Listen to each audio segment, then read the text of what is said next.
What's going on, everybody? It's your man Kamari, and this is just some motivation for the journey. So this topic is going to be about being transgender or LGBT period and religious. So a lot of you guys have been asking me how I deal with being so religious and being a transgender man. And really it's simple. I made peace and I listened to God instead of listening to society and what society says about being LGBT and being religious. You have to tune everybody out, guys. That's step one.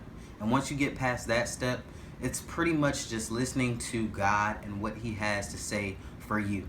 Now, I know it's easier said than done. Trust me, it did not happen overnight for me.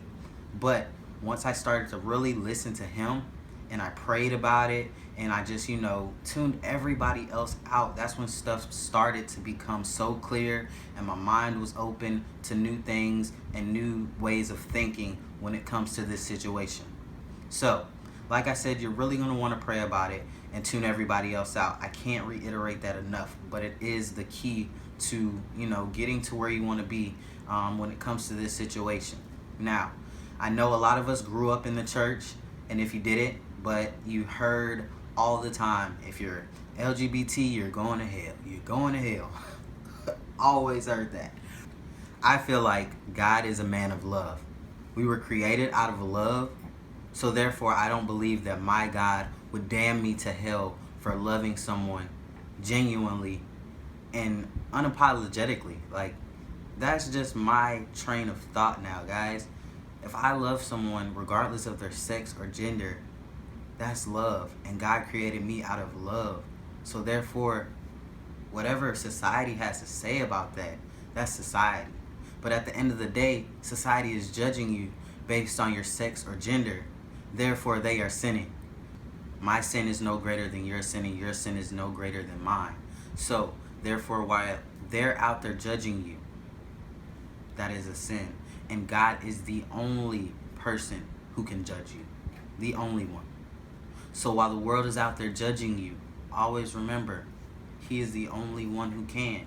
So ignore their judgment and continue to live your life according to His will and according to His plan for you. Because He knew who you were going to be before you were even born. He knows who you will be in the future before you can even ever see it. So remember, guys, stay focused, okay? Do what He asks of you, not of what others ask of you. So just because they don't agree with how you live your life does not mean that you have to be any less religious or hide your religion based on how they feel. You can't find a church home that agrees? Guess what? That's not the church home that is for you.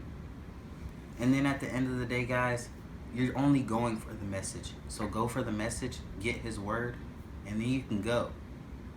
I know a lot of us want that big church family feeling. There is a church out there that will accept you for you. And yes, they will give you a word.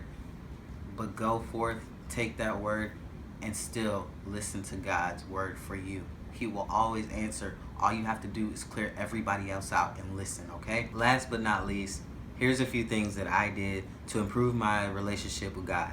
First and foremost, I started to talk to Him about things that I wanted for my future. Guys, you have to ask Him for things that you want.